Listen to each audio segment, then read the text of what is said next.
Hola, hola amigos de Osorno de Radio Sinergia. Aquí comienza Punto de Encuentro hoy en este día lluvioso, día viernes con mucha lluvia en realidad. El, eh, Estamos comenzando esta tarde para achicar la tarde aquí en Punto de Encuentro y contarles, ¿no es cierto?, que hoy día tuvimos buenas noticias en lo que se refiere a salud. A ver, ¿dónde ando buscando? Por aquí estoy buscando. El coronavirus COVID-19, que nos ha atacado bastante fuerte y que nos tiene todavía metidos en fase 2. Recordemos que fase 2 significa que el fin de semana tenemos restricciones, cuarentena. Esto, hoy día, en Osorno tenemos, espérate, deja la radio por ahí. En Osorno tenemos 10 contactos positivos, 10 personas que tienen casos nuevos, ¿no es cierto? En la provincia 23, Purranque tiene 11, Río Negro 1 y San Pablo 1, en total 23. Nuestros amigos de Puerto Montt bajaron también, tienen 35 en el día de hoy y la provincia de Yanquihue 57. En total en la región tenemos 101 personas contagiadas. En todo caso, para Osorno buenas noticias, esperamos que se sigan manteniendo porque el día de ayer y antes de ayer no eran muy buenas. Esperamos que así sea. El clima va a seguir inestable. Probablemente no vamos a ver, a no ser que haya algún claro en el cielo y podamos, ¿no es cierto?, ver el famoso eclipse que tiene muy complicadas las comunas de Villarrica y Pucón especialmente. Igual se va a ver en Osorno, así que no se vaya a Osorno, no se arriesgue. Vamos a contarles también que estamos con el gentil auspicio de nuestros amigos, el multiservicio de Osorno Motorbel. Pertenecen al grupo Motoaventura. Ellos ofrecen mantención y reparación de vehículos, venta de repuestos e insumos de la más alta calidad. También, ¿no es cierto?, hacen diagnósticos electrónicos y la inspección de precompra si quieres comprarte cualquier vehículo, incluso motos. Todos nuestros servicios son de mantención y reparación, incluyen, ¿no es cierto?, la desinfección del habitáculo. Estamos en Argomedo 732, frente a Moto Aventura. Y también recordar a nuestros amigos del Piero Restaurant que ya irán a llegar en algún momento, pero contamos con ellos como auspiciadores, igual que Imprenta Printus, donde imprimes al tiro, pero imprimes con calidad. En un momento más, vamos a arrancar con música ahora para ir achicando la tarde y a la vuelta vamos a conversar con un joven amigo de nuestra emisora, unos soninos, Carlos Oyarzón, que ya lo tenemos por ahí en el recuadro. Vamos entonces, arrancamos con música para achicar la tarde aquí en Punto de Encuentro. United Texas town, about to shack outside the games. And you know what I'm talking about. Just let me know if you wanna go to that home out on the range. They got a lot of nice girls.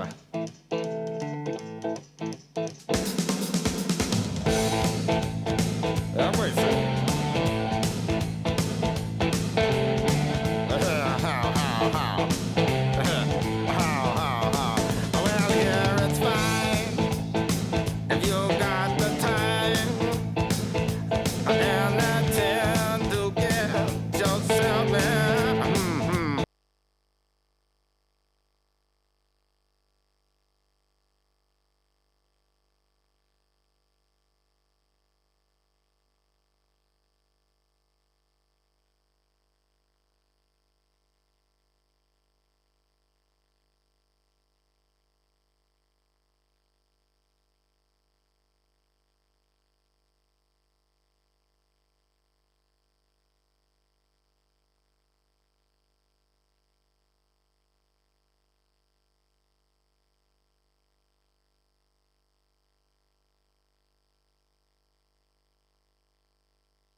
aquí en Punto de Encuentro cuando dijimos que estábamos llegando a la tarde y sigue habiendo lluvia. Nosotros no tenemos 13 grados.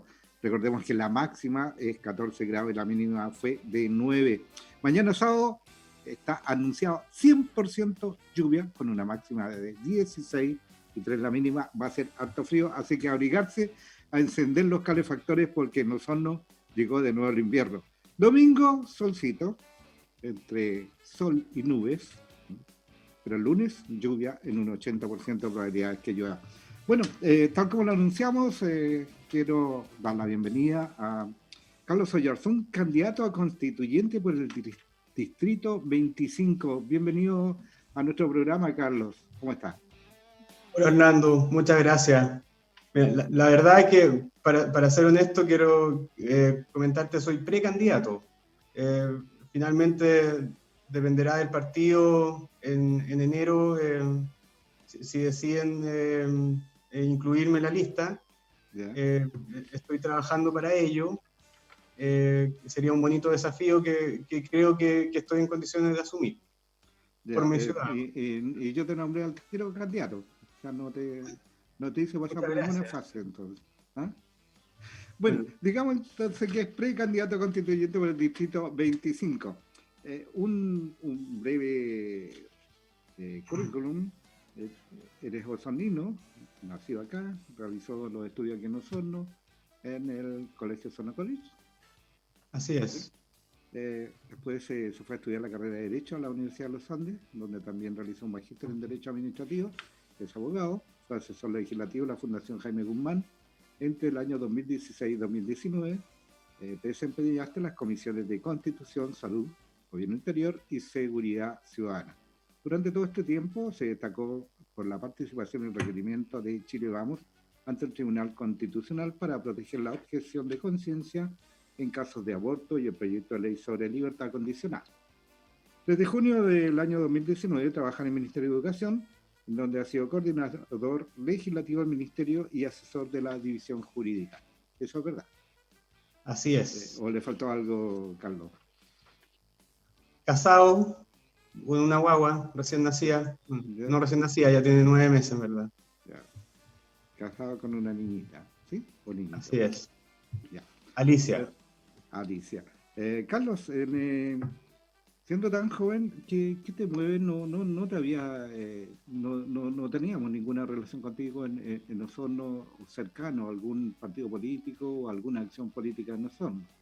¿Qué te movió ahora a presentarte como precandidato constituyente por el Distrito 25? Recordemos que está incluido Osorno y la región. Exactamente. Bueno, la verdad, Orlando, es que yo desde los 15 años, desde que estaba en el colegio, ya tenía mucho interés por la política. Trabajé en la juventud de la UDI hasta cuarto medio, cuando me vine a Santiago a estudiar.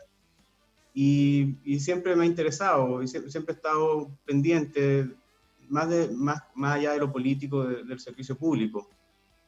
Después eso lo profundicé mucho cuando trabajé en la Fundación Jaime Guzmán, cuando fui asesor legislativo, y luego cuando la ex ministra Marcela Cubillos me llamó a integrar su equipo como coordinador legislativo.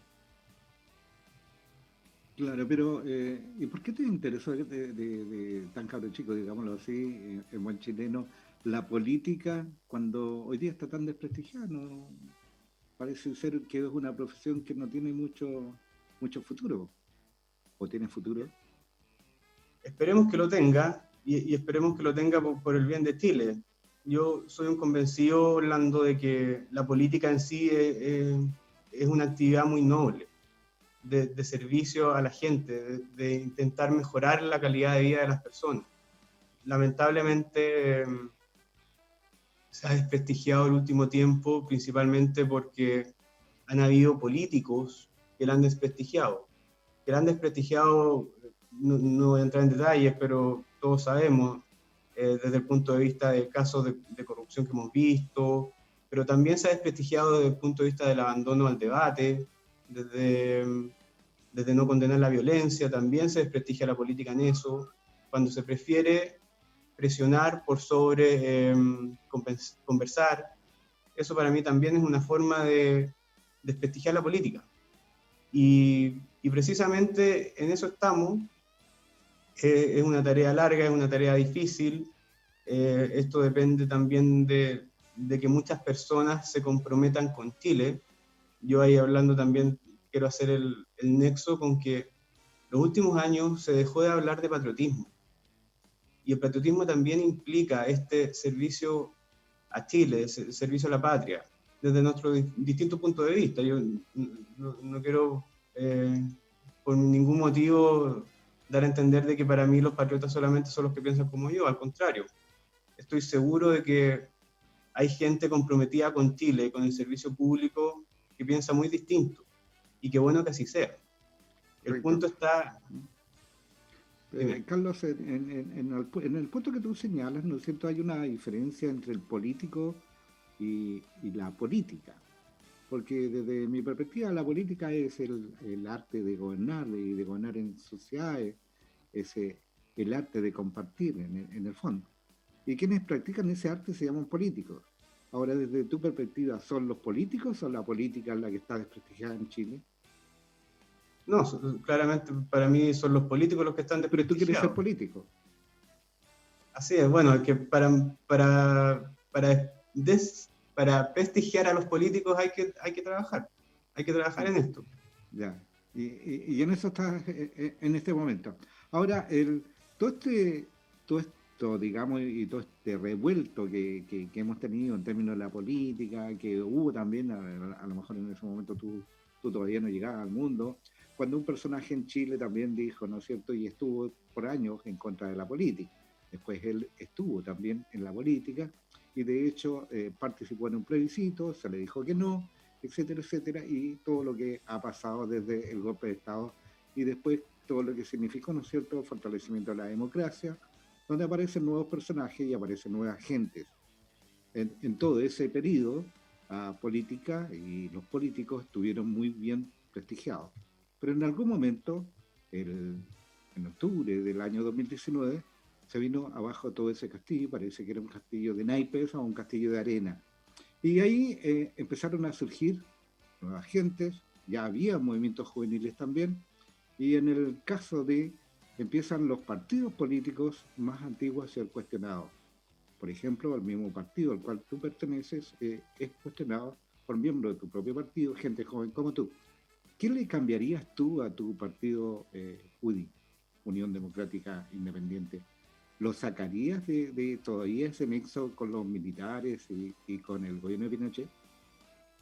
Mira, súper interesante la pregunta porque además yo también, si quiero efectivamente trabajar en esto y si quiero dedicarme acá y quiero cambiar lo que creo que ha sido un error es ser súper directo con la gente. Y estoy consciente de que muchas de las ideas que están consagradas en la Constitución y que se empezaron a crear durante el gobierno militar han sido profundamente exitosas y representan los principios más básicos de probablemente muchos de nosotros.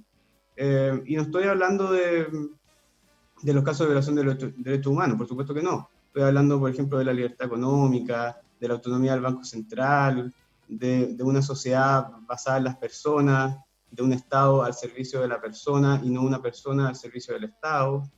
Y concretamente, pensando en tu pregunta, Orlando, yo creo que sin hacer ninguna crítica directa ni apuntar con el dedo a los dirigentes de la UDI, creo que luego de ya poco más de 30 años, ha habido un proceso que no ha sido solamente en la UDI, sino que es transversal en los partidos, en donde se ha requerido cierto recambio.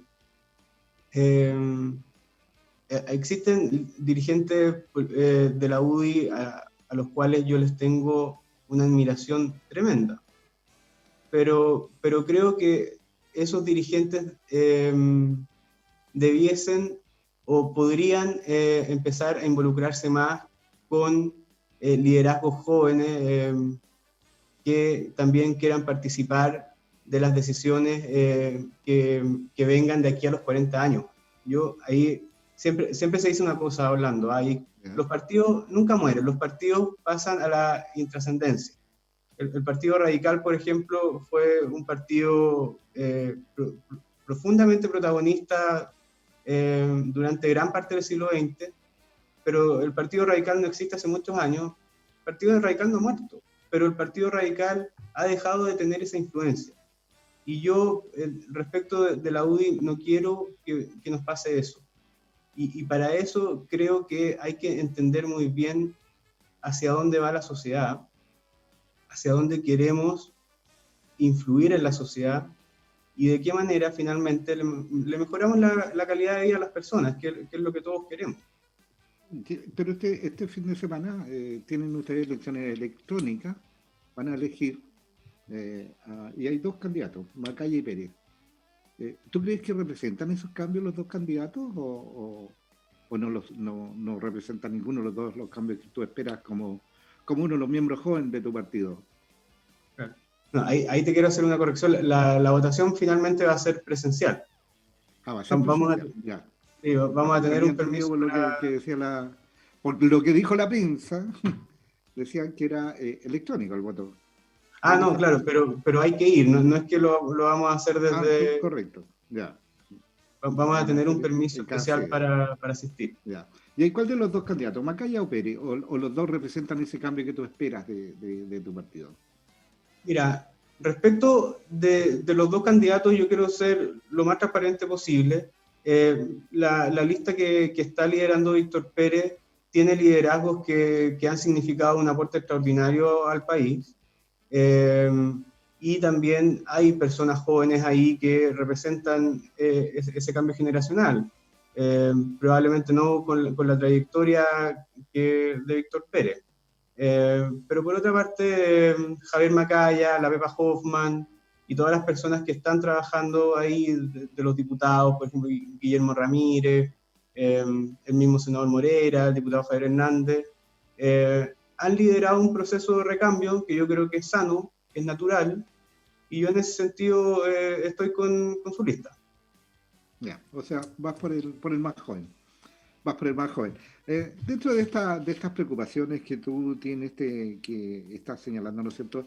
¿Qué te motiva? Porque de partida, ¿tú no eras partidario de hacer una nueva constitución? ¿O sí eras partidario? No, yo voté rechazo. Y voté rechazo, Orlando, por una razón muy sencilla, y es que creo que los cambios institucionales que necesita Chile en este minuto se pueden hacer, y de hecho se han hecho, a partir de esta Constitución. Y si queríamos hacer reformas constitucionales o si queríamos conversar sobre reformas o aspectos que quisiéramos cambiar, lo podíamos hacer en el Congreso, tal como era la institucionalidad, como es la institucionalidad vigente encargada de la redacción de las leyes y de la reforma de la Constitución. Dicho eso, quiero ser bien claro en esto. Respeto que hay una mayoría inmensa que está por un cambio a la Constitución, y en ese sentido lo que creo que hay que hacer ahora es intentar liderar ese proceso en base, sí, a no partir de cero, espero, no por defender la Constitución de Pinochet, ni mucho menos. ¿Sabes por qué? Porque aquí hay una tradición constitucional en Chile que data de muy antiguo. O sea, hay normas, por ejemplo, de la Constitución del 80 que son una copia de la Constitución del 25. De hecho, por ejemplo, ahí, sin ánimo de darte la lata, pero, por ejemplo, las materias de iniciativa exclusiva del presidente, las materias de iniciativa del presidente son del año 25, pero eran muy, muy distintas a las que existen hoy día. Pero ¿sabes cuándo se modificaron? Uh-huh. Se modificaron fundamentalmente en dos procesos constitucionales posteriores, el año 43 y el año 70, en donde paradojalmente los presidentes eran un radical y luego un demócrata cristiano. Y se modificaron, ¿sabes en qué sentido? En ampliar las atribuciones del presidente, en ese presidencialismo exacerbado que a veces critica la oposición, critican estos mismos partidos, los lideraron esos mismos partidos. Eso es lo que la gente se olvida. Y luego la Constitución del 80 lo que hizo fue retomar o consagrar en el fondo esos cambios. Entonces yo creo que... Pero eso es lo que se discute precisamente y que fue lo que apoyó la gente diciendo que había sido una constitución impuesta, que si bien es cierto, tú tienes razón, que venían, ¿no es cierto?, algunas cuestiones de otras, se consagraron ahí, se llamó a un plebiscito o a refrendarla o no, se refrendó, pero en un periodo que no era democrático, como ahora, por eso se dice que es mejor partir de cero. Probablemente este cero no exista, sino que se van a tomar también, porque obviamente si hablamos de libertad, no se puede partir de cero de libertad, porque el concepto de libertad está consagrado en el país de todas las constituciones, con o sin constitución, en el fondo. Hay otras cuestiones que son un poco más delicadas y otras que tienen, ¿no es cierto?, más modernidad, pero lo que se busca es que la ciudadanía participe derechamente como una acción democrática en esta nueva constitución. Y ahí se inserta gente joven como tú, otros viejos como yo probablemente también se van a insertar, y de tal No tan manera que viejo. todos puedan, ¿no es cierto?, que todos puedan tener voz. Ahora, esta voz en este proceso constituyente tendrían que ser porque los candidatos a participar de esta Asamblea Constituyente, los vamos a elegir como país el 11 de abril del próximo año, ¿cierto? Y ahí comienza la pega verdadera del análisis al interior de de esta agrupación, de esta Asamblea Constituyente, para que redacten una nueva constitución. En este proceso, corrígeme si estoy equivocado, pero se tienen 9 meses para redactar la constitución, y 12, que es la ampliación, que podrían hacer 3 meses más, y no hay otra, de acuerdo con la propuesta o con la ley, y hasta 12 meses, es decir, no hay más tiempo. Si no se ponen de acuerdo, rige la constitución actual. Es así. ¿Tú crees que se van a poner de acuerdo? Mira, soy bien malo para hacer proyecciones, ¿ah? ¿Ya? Pero lo que sí estoy convencido es que aquí hay un aspecto que es clave y que va a ser la madurez política con la que los distintos sectores efectivamente participen en este proyecto. Y quiero ser aún más preciso. Creo que hay una izquierda democrática que efectivamente está por hacer cambios a la Constitución, pero a través de acuerdos amplios, y que fueron los principales propulsores de la regla de los 2/3. Yo con esa izquierda democrática encantado de trabajar, de conversar lo que se tenga que negociar, etcétera, pero lamentablemente, Orlando, y también quiero ser muy franco, creo que hay una izquierda radical, que es la izquierda del Frente Amplio y del Partido Comunista, que sistemáticamente en estos 3 años, ya desde el 2018, casi 3 años, han insistido en no llegar a acuerdos, en optar por la vía de la presión política, en tratar de torpedear constantemente los proyectos del Ejecutivo en el Congreso. Yo fui asesor legislativo, lo vi, presentando acusaciones constitucionales sin absolutamente ningún fundamento, y además con la voluntad que ha sido expresa del Partido Comunista de decir vamos a rodear la Convención Constitucional. A mí me encantaría que el Partido Comunista exprese o explicite efectivamente cuál es su voluntad de participación en este proceso, porque si vamos a estar rodeando la Convención Constitucional cada vez que hayan normas que se voten en esta convención que a lo mejor no sean de su gusto, vamos a acudir a esa presión, vamos a acudir a la violencia, que dicho sea de paso, a un año todavía no se condena expresamente, y es más, se buscan indultos generales para autores de homicidio frustrado, para autores del delito de sedición. Estoy hablando de la ley de indulto que presentaron. Entonces, yo creo que en ese sentido, si queremos tener éxito, sí, podemos hacerlo, pero con la suficiente madurez, altura de mira que nos exige Chile. Ok, perfecto. Estamos conversando con Carlos Oyarzún, abogado precandidato a constituyente por el Distrito 25. Carlos, vamos a profundizar un poco más a la vuelta, porque te voy a invitar a un pequeño corte a la vuelta para preguntarte qué es lo que realmente te gustaría cambiar o qué es lo que representa en términos de ese cambio en la Constitución o en la nueva Constitución. Vamos al corte y estamos de vuelta.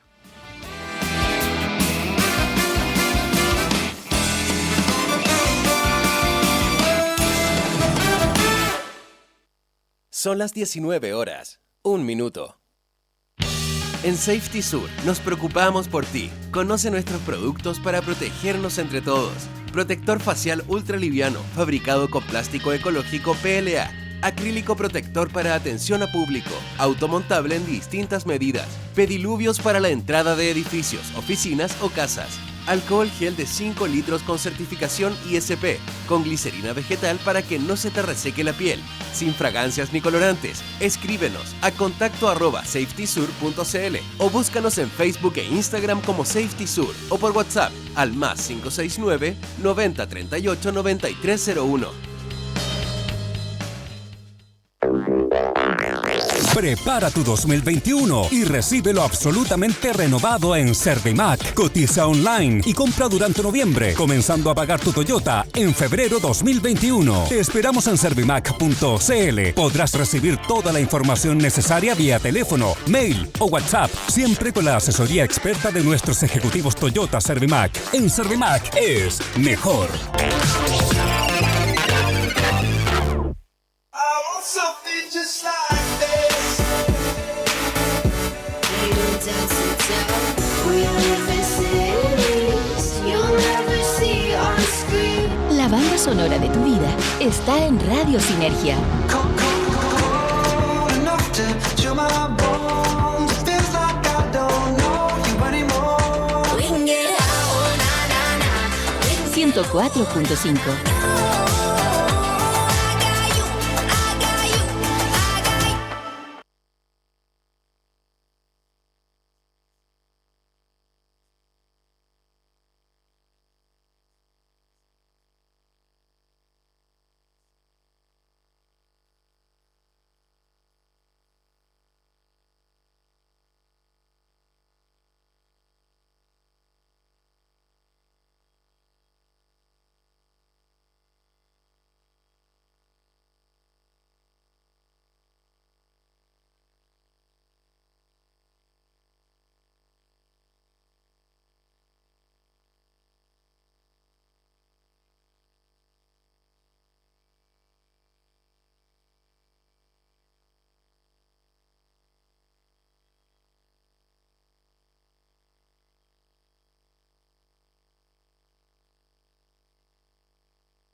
estamos de vuelta aquí en Punto de Encuentro y recordarles también que estamos con el gentil auspicio de nuestros amigos de Motorbel, porque Motorbel es el servicio multimarca de Osorno, es la empresa de Osorno para los osorninos, prefieran lo nuestro.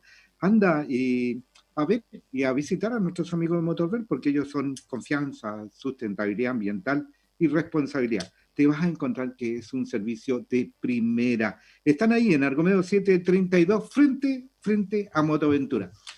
Estamos conversando con un joven amigo, abogado, precandidato al distrito 25, candidato constituyente, a la constituyente, Carlos Oyarzún. Con Carlos Oyarzún estamos tratando diversos temas y ahora ya derechamente quiero preguntarte, dentro de la nueva constitución, ¿qué es lo que nuevo tendría que ser? ¿O se mantiene lo que hay? ¿O hay cosas nuevas? Porque hay muchas, absolutamente muchas expectativas y la gente cree que la nueva constitución va a arreglar todos los problemas. Va a arreglar los problemas de salud, va a arreglar los problemas de educación, va a arreglar los problemas de la vejez, que tiene que ver, ¿no es cierto?, a propósito de los retiros, que ya vamos en el segundo retiro, y va a arreglar los problemas de las pensiones, y va a arreglar múltiples problemas. ¿Es tan así que la Constitución va a arreglar todo eso? Yo ahí, Orlando, quiero también partir de varias premisas anteriores. En primer lugar, la Constitución no va a solucionar efectivamente, como tú lo decías, los problemas concretos específicos. También eso significa que no puede aportar en absolutamente nada o que no se puede innovar en aspectos que sean interesantes. Creo que no. Creo que sí se puede hacer. Yo, por ejemplo, entrando en la materia más concreta, te menciono, por ejemplo, 3 aspectos que a mí me gustaría revisar mucho si efectivamente llegara a estar en esa convención. En primer lugar, revisar en profundidad las normas sobre administración regional del país. Ahí, por ejemplo, sí creo que hay un espacio en donde se puede proponer y se puede mejorar mucho. ¿La regionalización te refieres tú? Regionalización. Pero por ejemplo, regionalización efectiva, ¿no? o igual claro, está, porque viene en abril, cuando sea la elección de los constituyentes, también se va a elegir a gobernadores, por primera vez. Claro, pero es que efectivamente eso es así, pero hay una cosa, Orlando, que nadie dice, y es que aquí creo que se cometió un error, y es que se avanzó en primer lugar en instaurar la figura política o en crear la institucionalidad, y no se dotó de las suficientes atribuciones con las que van finalmente a trabajar esos gobernadores, esos delegados. Y ahí, por ejemplo, falta una cosa que es fundamental, que es una ley de rentas regionales. Se insistió, yo recuerdo que a mí me tocó participar de esa ley, se insistió que aquí había que dar recursos con los cuales los gobernadores regionales después iban efectivamente a llevar a cabo su agenda, y el gobierno de la entonces presidenta Bachelet insistió, probablemente por razones políticas, en que había que avanzar en gobernadores regionales y que había que aprobar ese proyecto a como de lugar. Entonces, hoy día hablando, creo, estamos en el peor de los mundos, en el que vamos a tener una autoridad muy legitimada democráticamente, eso está bien, pero lamentablemente después esa autoridad, cuando llegue a definir políticas, llegue a hacer propuestas, no va a tener los recursos porque no hay leyes, no hay una ley de rentas regionales con las cuales esa persona pueda trabajar, y finalmente igual va a estar a merced de lo que diga la DIPRES acá en Santiago del Ministerio de Hacienda. Entonces, creo... Perdón, pero en este caso lo que pasaría en el fondo es que hay un cargo sin plata. Exactamente. Y la música la coloca quien tiene la plata, como Claro. el dicho común. Y en este caso Orlando, el centralismo seguiría en Santiago. Claro, es que, Orlando, pasan 2 cosas. Una es lo que tú dices, de que aquí van a haber autoridades sin plata, pero además van a haber autoridades con atribuciones totalmente difusas y que la verdad es que nadie tiene muy claro. Se supone que se reguló a través de una ley, que era la ley de transferencia de competencia, pero esa era una ley pensada en otro sentido. Esa era una ley del primer gobierno del presidente Piñera, pensada en los intendentes designados por el presidente, no en autoridades electas democráticamente. Pero Entonces, el proceso democrático es bienvenido. Vamos a tener no, una autoridad absolutamente. regional elegida por nosotros y no impuesta. Va a haber un intendente regional también, pero ese va a ser el representante del gobierno de turno que haya, cualquiera sea. Pero ¿quién es? Va a ser el gobernador regional la figura que vamos a elegir en cada una de las regiones. Ahora, al interior de la Constitución, ahí debería entonces haber un cambio en términos de la geopolítica y desde tu perspectiva, ¿estaríamos manteniendo la regionalización con un Estado unitario o un Estado federado? Es que ahí Orlando, creo que hay que hacer una distinción. Yo creo que un proceso de regionalización como el que te menciono, con autonomía financiera, es compatible con el Estado unitario. En Chile, el año 1826, efectivamente, hubo una constitución federalista que creo que fracasó. En Argentina existen estados federales que creo que finalmente lo que hacen no es darle autonomía a las regiones, sino que crear más cargos políticos, que creo que no va por ahí la solución. Yo soy partidario de un Estado unitario, pero eso en ningún caso Pero creo que es desconcentración el de las país. plata, en el fondo. Claro, es que Estado creo que unitario eso con desconcentración del poder financiero. exactamente, dentro de un margen razonable, creo que los gobernadores regionales debiesen contar con recursos para llevar adelante sus políticas y las propuestas con las cuales finalmente la ciudadanía los eligió. Ya, De lo pero contrario, ahí estamos en un voladero estamos de luz. organizando, entonces la nueva constitución va a tener que ratificar o no el Estado unitario y entregar constitucionalmente también los derechos a las regiones bajo esta visión tuya de Estado unitario regionalista, con regionalismo efectivo y no en el papel, digamos. Claro, y Esa sería ahí una primera propuesta. claro, y ahí para también profundizar, ahí lo que yo creo que debiese haber es un mandato al legislador para que finalmente esta ley de rentas regionales se concrete. Claro, y el Y señor eso la Constitución lo Todopoderoso, puede la hacer. plata de Santiago, pierda ese poder que tiene sobre todas las instituciones y todos los organismos del Estado, en el fondo. Exactamente. Yendo un poco más hacia cómo nos organizamos. Tenemos en este momento un poder ejecutivo, que sería el gobierno de turno que haya, está el poder legislativo, el parlamentario, con dos estamentos, Senado y diputados. Prestigiado o no prestigiado, ahora ganaron prestigio la última encuesta CADEM a raíz del 10%, del 2, 3% o 4% que tenían, subieron al 20%, creo que, de aceptación por la ciudadanía. Hay una acción, ¿no es cierto?, que les permitió a ellos recuperar un poco de espacio. El gobierno creo que cayó al 10% o por ahí Menos. cercano o menos frente a. Todo esto cada vez va habiendo movimiento. Entre el desprestigio de los diputados, de los senadores, del gobierno, y uno empieza a mirar que pareciera ser que sean uno solo, entre el Ejecutivo y el Parlamento. Ahora bien, hay propuestas que dicen que el Parlamento debería ser uno solo, unicameral, y otros que dicen, oye, no, se mantienen igual. ¿Cuál es el aporte o de qué manera podría ser? Porque aquí estamos hablando que la Constitución, la nueva Constitución, tiene que definir también cómo se va a organizar políticamente el país y cómo se va digamos, a resolver los conflictos de los poderes. Porque cualquier cosa que haya, aparece el Tribunal Constitucional como el supremo de y resolviendo cuestiones que muchas veces no tienen nada que ver con la administración del Estado. Claro. La Ahí, propuesta entonces que tú llevarías a esta Asamblea Constituyente frente a eso, ¿es un parlamento unicameral o mantenerlo? No, ahí Orlando, yo soy partidario de mantener el sistema bicameral que existe hoy día. Y por una razón muy concreta, y es que finalmente así es como ha funcionado esta revisión a través de la lectura de las leyes que se van creando por medio de dos órganos.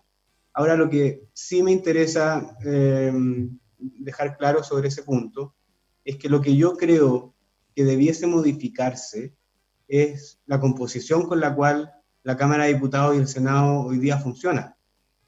Yo soy un férreo defensor, un férreo partidario de que los 155 diputados, los 50 senadores que se reformaron hace 4 o 5 años, no cumplió con esos estándares que se decían de mayor representatividad, de mayor debate, etcétera, sino que al contrario, no solamente no aportaron en nada, sino que creo que el proceso legislativo los últimos 3 años se ha visto profundamente afectado por lo que te decía recién, la falta de interés en conversar, en dialogar, en debatir. Yo creo que el debate legislativo se ha desprestigiado mucho, en parte porque ha sido mucho más pobre, yo lo he visto, y yo creo que también por una señal política de mayor austeridad, de menos gasto, sí debiésemos avanzar en un Congreso con menos diputados y con menos senadores de los que existan, manteniendo sí, el bicameralismo. Yo, por ejemplo, te hago la analogía, Orlando, con el sistema judicial. En el sistema judicial se falla en primera instancia, pero después la parte afectada tiene la posibilidad de presentar recursos de apelación, de casación, etcétera, en instancias superiores, porque precisamente pueden haber errores, etcétera. Yo creo que pasa un poco lo mismo con el proceso legislativo.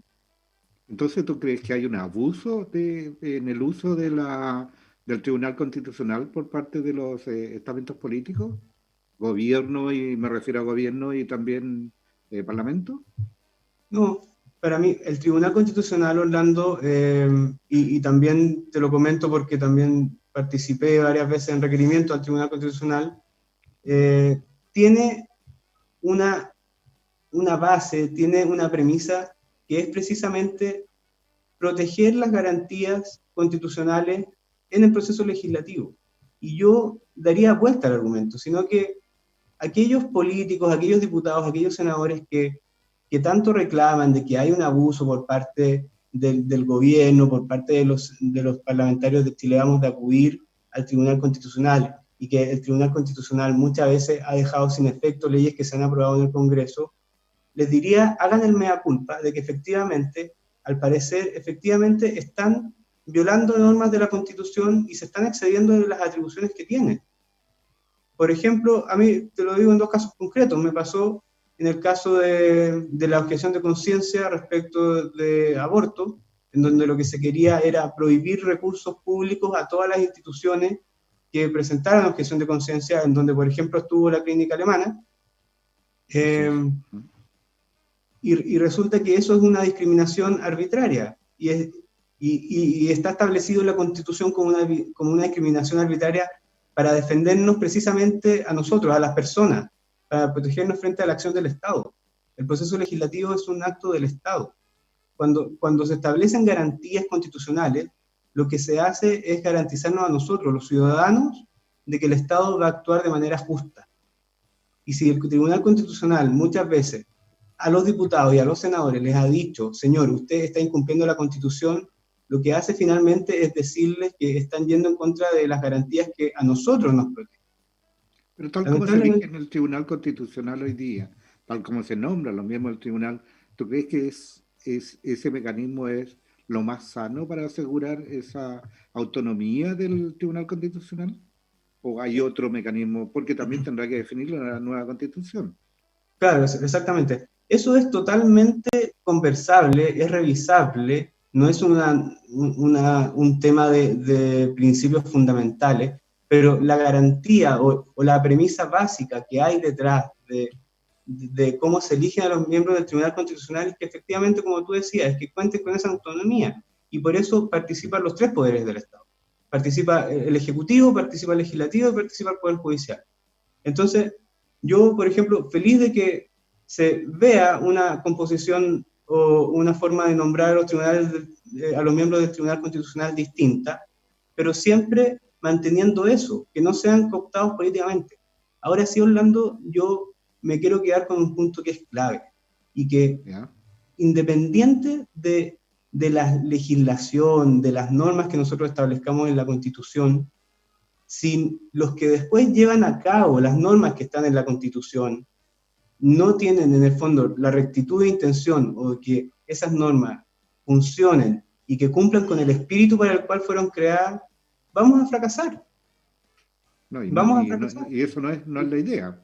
La idea es que construyamos un país bien demócrata y bien también bien firme. Por ejemplo, estaba recordándome lo blandito que son las leyes, por ejemplo, con los abusos y con la discriminación, por un lado, también de parte de las empresas, donde las leyes son bastante livianas, por decirlo menos, que permiten, ¿no es cierto?, que grandes empresas hagan y deshagan en el momento en Chile. Exacto, es que mira, el ejemplo que tú das está en el clavo, porque ahí tenemos un caso en donde la legislación, ¿qué es lo que busca? Promover la inversión, fomentar la libertad económica, crear empleo, hacer crecer la economía, pero si después las personas que llevan adelante esos procesos van a abusar de esas normas en beneficio propio y en desmedro de la sociedad o del bien común, pierden su sentido. No sé si me explico, pero por ejemplo, cuando... Entonces el legislador no ha sido lo suficiente visionario para ver situaciones que podrían prestarse para malas prácticas y no tiene la misma legislación, no ha entregado entonces mecanismos fuertes de castigo para impedir que eso suceda. Por supuesto, o sea, entonces, la norma, yo no soy experto. ¿La Constitución podría garantizar eso? Claro, mira, yo no soy experto, pero por ejemplo, el libre competencia. Yeah. En Estados Unidos, la libre competencia tiene sanciones con penas privativas de libertad que son súper duras. Correcto. Y acá en Chile se ha avanzado en eso. Se ha avanzado mucho, ¿ah? Sí, pero salen por buena conducta anterior, salen libres. ¿No? Pero claro, y ojo, y no me quiero quedar solamente en los atentados contra la libre competencia, me quiero quedar, por ejemplo, en los delitos, los crímenes. Yo, por ejemplo, Orlando, te quiero comentar una cosa. Yo, como tú decías, yo trabajo en el Ministerio de Educación y a mí me toca revisar muchos oficios que mandan los tribunales de justicia cuando se cometen delitos contra violadores de menores de 18 años. Uh-huh. Y creo que son contados los casos en donde he visto penas privativas de libertad. Pero te hablo que decían 2. Qué lamentable, ¿eh? Qué lamentable. Sigamos avanzando en esta constitución. Estamos conversando con Carlos Oyarzún, que es precandidato constituyente por el distrito 25. Carlos es abogado, tiene una vasta experiencia a pesar de su juventud. En el régimen actual tenemos presidencialismo. Ahí también debería haber un cambio constitucional. ¿Mantenerlo o hacer un semipresidencialismo? Mira, es bien interesante lo que ahí tú mencionas, porque yo vengo escuchando desde que tengo uso razón que en Chile existe un sistema presidencial exacerbado, que debiésemos avanzar a un semiparlamentarismo, por ejemplo.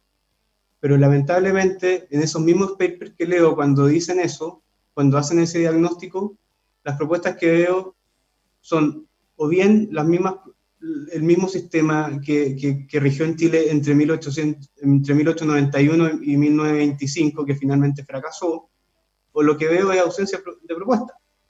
Entonces, hoy día la gente, a veces no nos acordamos, pero en Chile, por ejemplo, hubo un pseudo intento de régimen parlamentario en donde, ¿qué pasaba finalmente? Pasaba finalmente que el presidente no podía ni siquiera conseguir la aprobación de la ley de presupuesto, o pasaba de que el Congreso vivía votándole ministros al presidente a través de acusaciones constitucionales.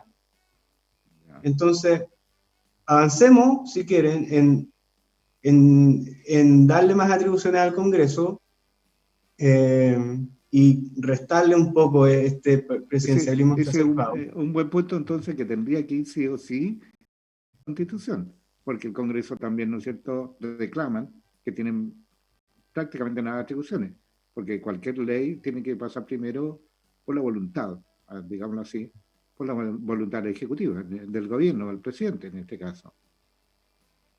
Claro, pero eso, Orlando, yo también siempre escucho la misma crítica, pero lamentablemente los parlamentarios constantemente, creo, abusan, y quiero ser más franco aún, los parlamentarios de oposición, constantemente abusan de su mayoría para no respetar esas reglas.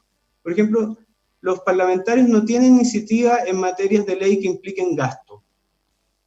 Correcto. No hay. No hay.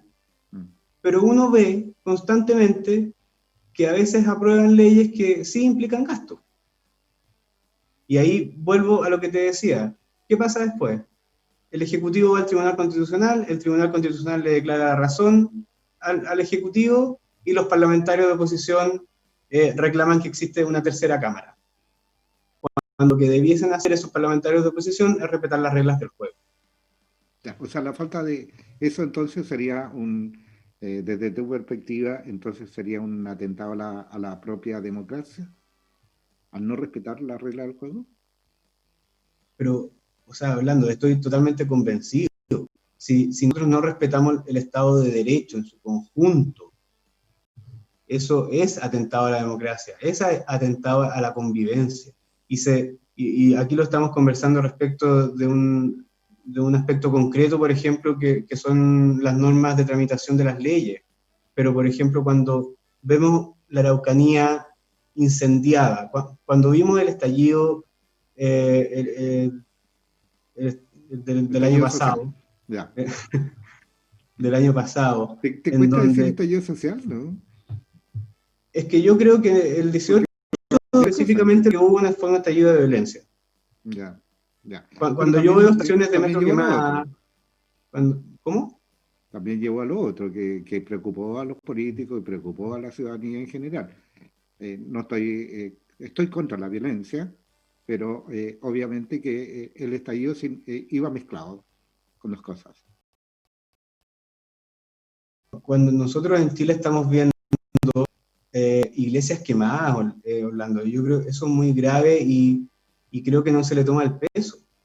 Eso para mí es un estallido. Bueno, ahora están quemando buses. Carlos Gerson, quiero hacerte la última pregunta porque ya estamos llegando al final del programa y nos quedan un montón de temas, así que vas a tener que volver a nuestro programa, en nuestra emisora. Hay una de las cuestiones que son gravitantes, digamos, en términos de quiénes van a componer la Asamblea Constituyente, y el gran miedo de la ciudadanía en general es que vayan los mismos políticos con las mismas ideas, a mantener el mismo cuento.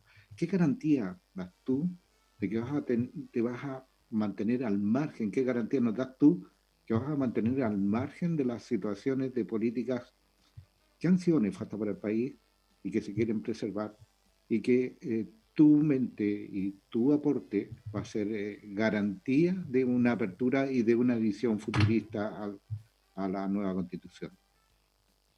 Bueno, a lo mejor viene de muy cerca, pero en primer lugar mi poca experiencia.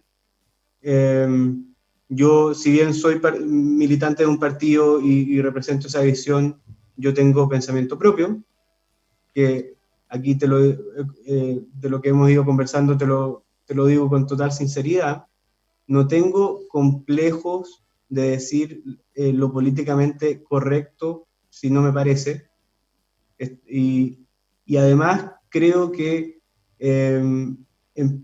o pretendo representar a una generación que está alejada probablemente los traumas históricos que vivieron generaciones pasadas, y desde ambos sectores. Yo, por ejemplo, ahí, Orlando, te quiero comentar, En el Congreso yo, por ejemplo, conversaba mucho con asesores del Partido Socialista sobre el gobierno militar, sobre el gobierno de Allende, y desde nuestros distintos puntos de vista, y no tenemos problemas.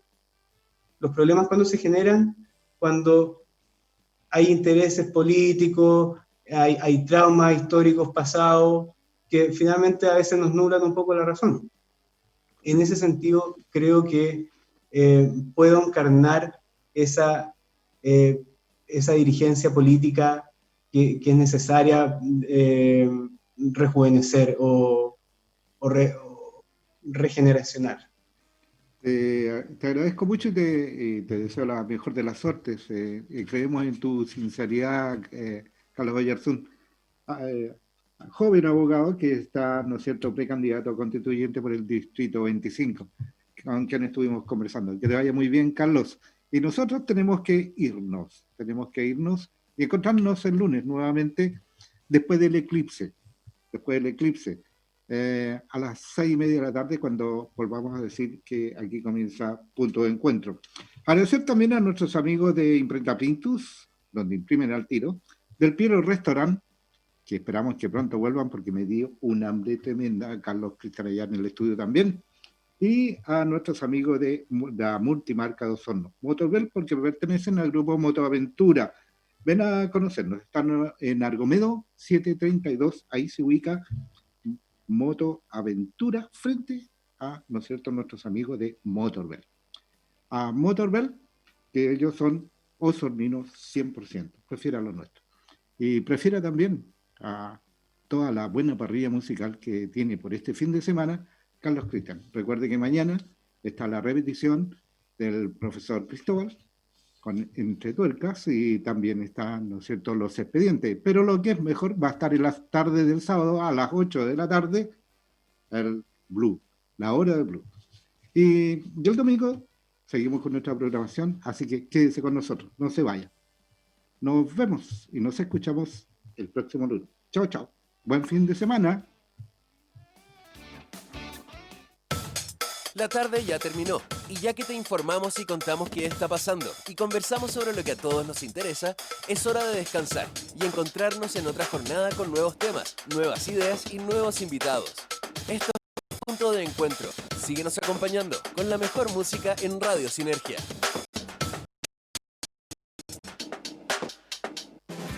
Restaurante El Piero, con 18 años de trayectoria y único en su categoría, te deleita con una amplia gama de pescados y mariscos en un ambiente y cálido para que puedas disfrutar del mejor restaurante Osorno. Del Piero, en Ejército 395, local 4. Reservas al 64225676.